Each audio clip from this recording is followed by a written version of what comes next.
Welcome to the Research Culture Uncovered podcast, where in every episode we explore what is research culture and what should it be.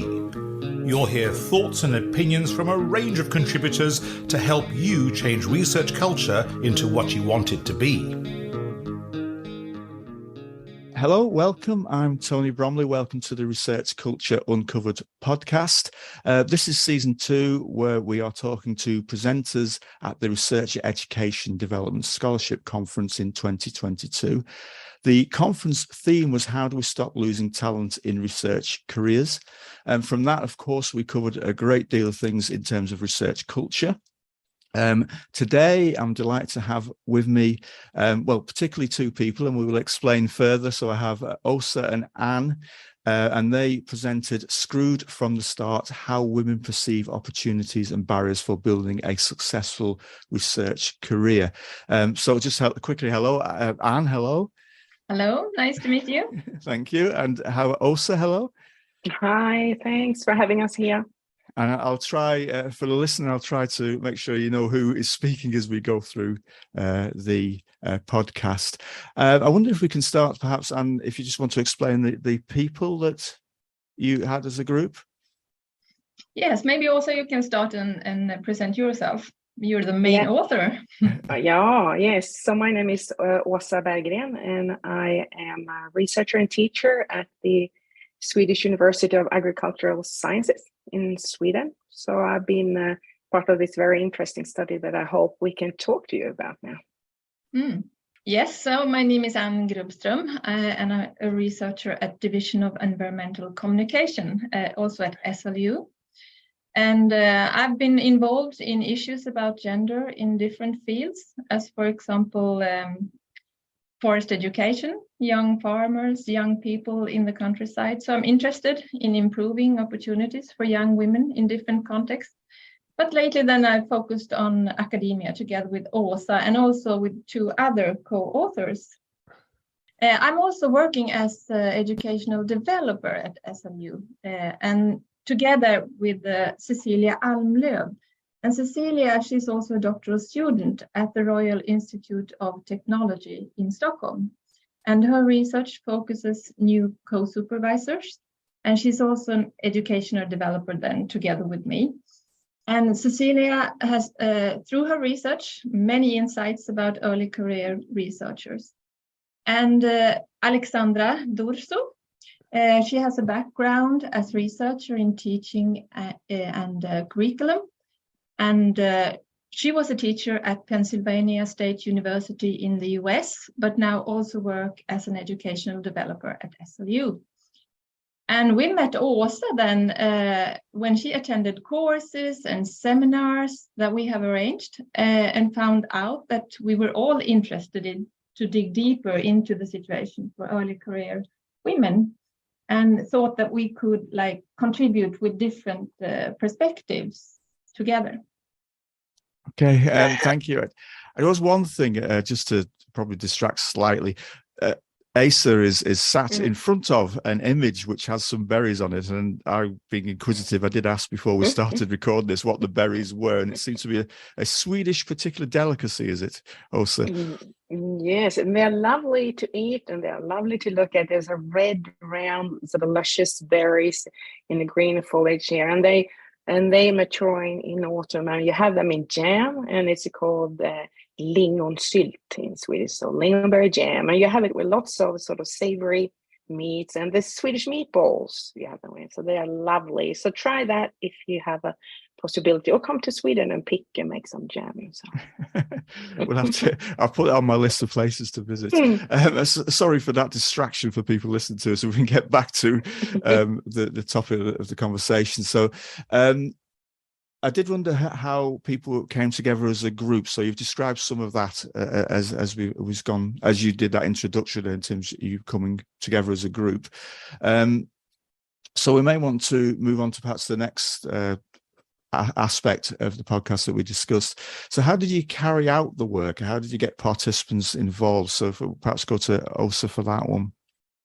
Yeah, so we were really interested to see how young women in research see their possibility to a career and the barriers to this. So we were looking for young researchers, and we focused on one of the major departments at this university, and because we knew there were lots of potential participants there. So we went out and asked first on email, and actually everyone we asked, they wanted to be a part of it, which was very nice for us. So we ended up with having 12 sort of postdoc researchers, where there had been postdocs for a number of everything from between maybe 1 to 4 years, then later on participated, and we had these groups where we had where we did the discussions later on. So they were part of the study from the beginning to the end.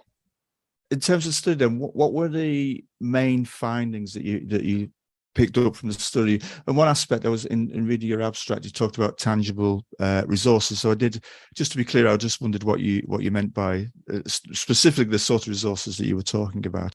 I also want to come in on that one.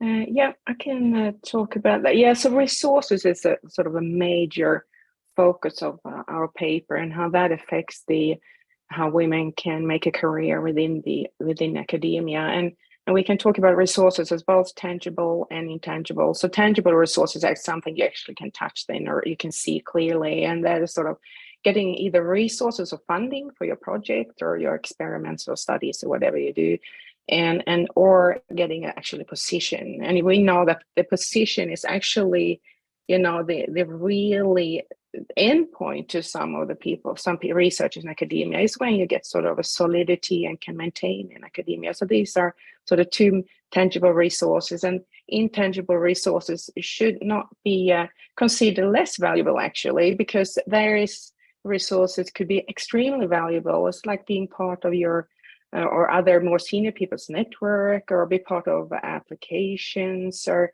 mentor. There are lots of different things that you can't really touch so easily, but they're super important if you want to do a career. So we had these type of resources that came up when we talked to these researchers.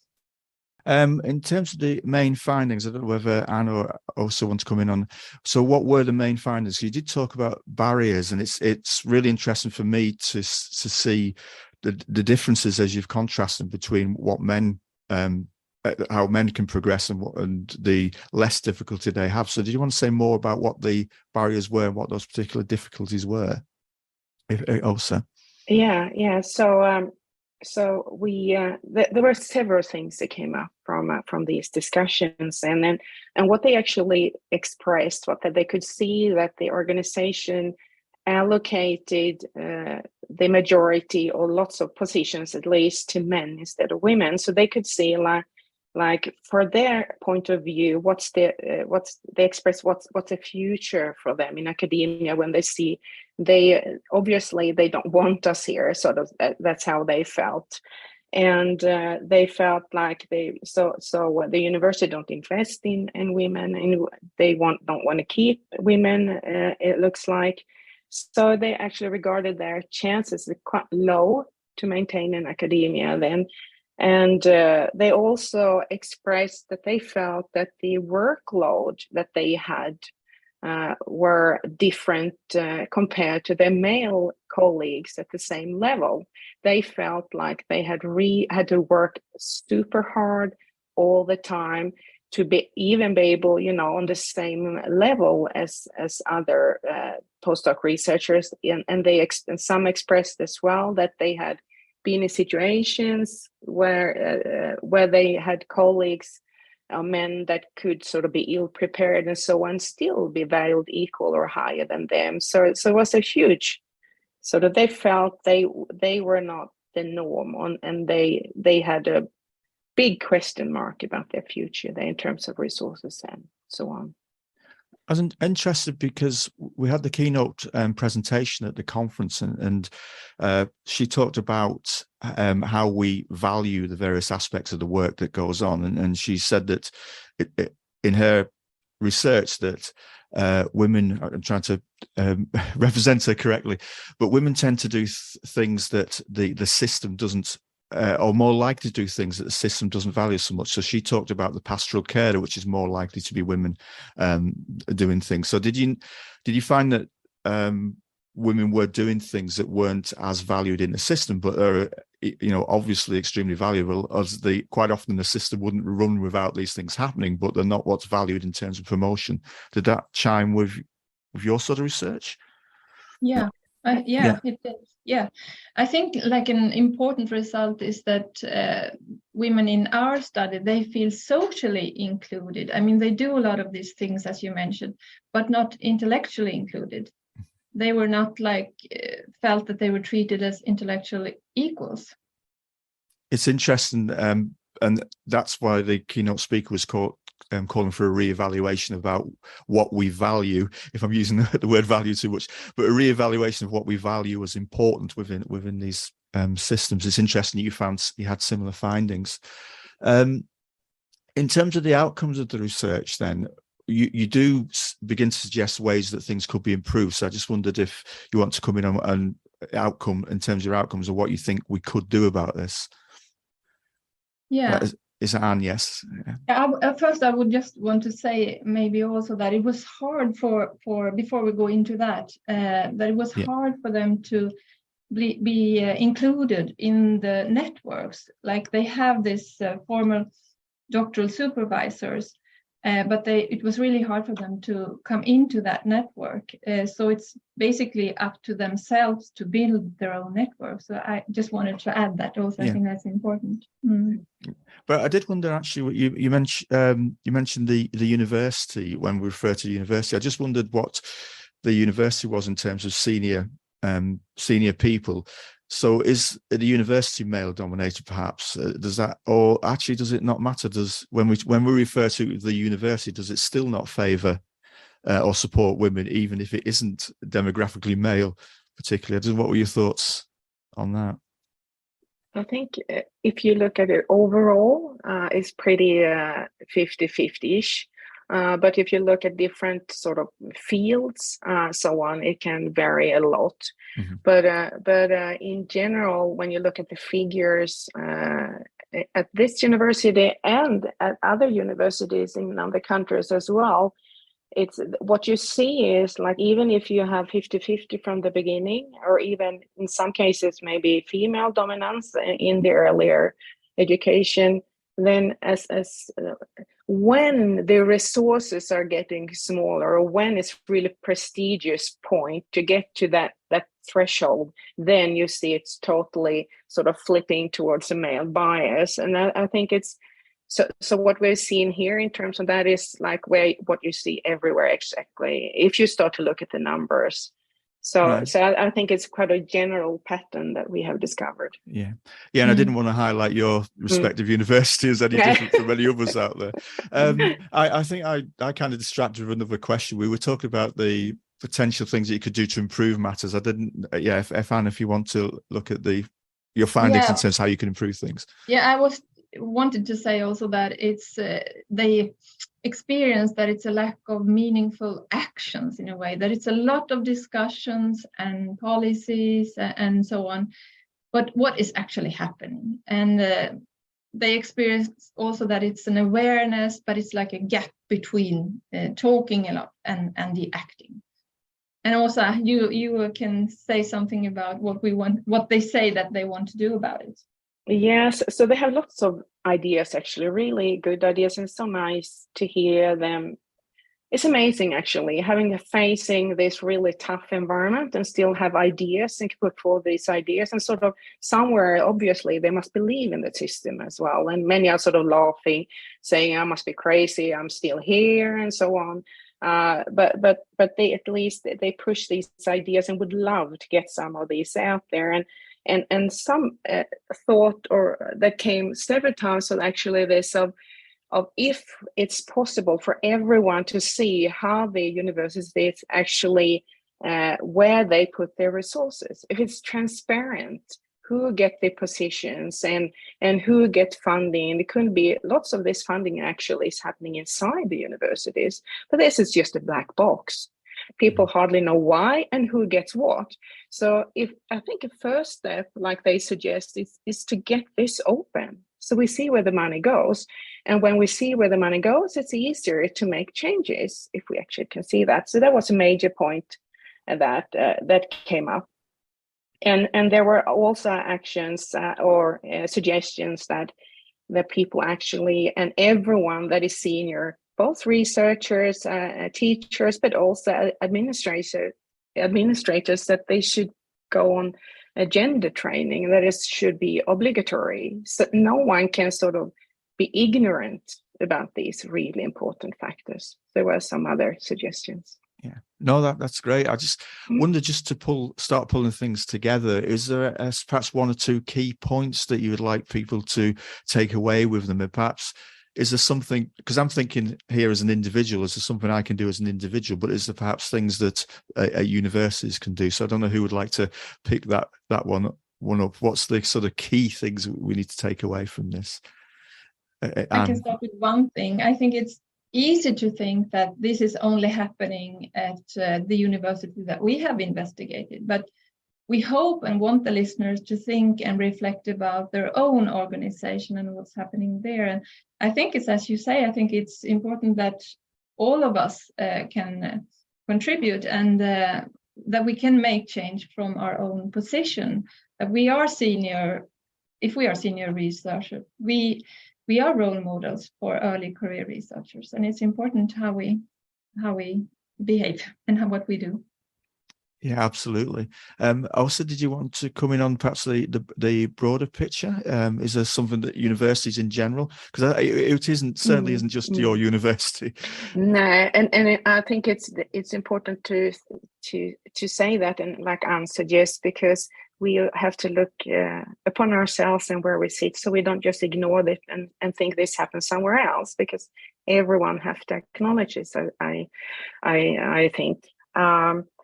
I think it's understanding that we actually have to do something, and we have to do something soon, because previously I think lots of the thoughts were like wait and things would change for the better. But actually in some of these numbers we are seeing going back the wrong way now. Less females are ending up with money and in senior positions. So I think we absolutely have to do something very, very soon, and everyone have to be helped out, both persons and universities as organizations, I think. Absolutely. And I just wondered, as a final question, it's really interesting work that you're doing. I just wondered what's happens next. Are you going to be publishing anything? Can people listening access any of the work anywhere? Yeah, so the study we are talking about now, it's actually very soon coming out in a publication called Frontiers in Education. So very soon it will be out there, and then we have a few other ideas as well. Maybe you can say some of our ideas. Yes, we are interested to know more about these intangible resources, and to know more about what resources that support early career women and what they think about it more.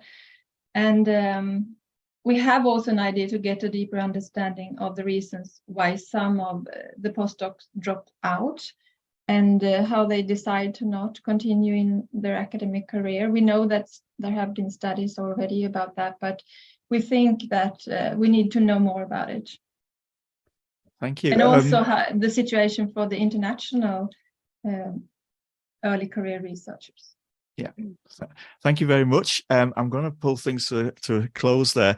We can, for people listening, we will put website links into the show notes for the podcast. So we could, if you want to find future work, we'll add them to the show notes that comes with the podcast. So thank you, Anne and Åsa. Thank you for the contributions, and thank you for your presentation at Reds. If I could say goodbye, thank you. Good night. Thank you. Thanks for listening to the Research Culture Uncovered podcast. Please subscribe so you never miss out on our brand new episodes. And if you're enjoying the discussions, give us some love by dropping a 5-star rating and written review, as it helps other research culturists find us. And please share with a friend and show them how to subscribe. email us at academicdev@leeds.ac.uk. Thanks for listening, and here's to you and your research culture.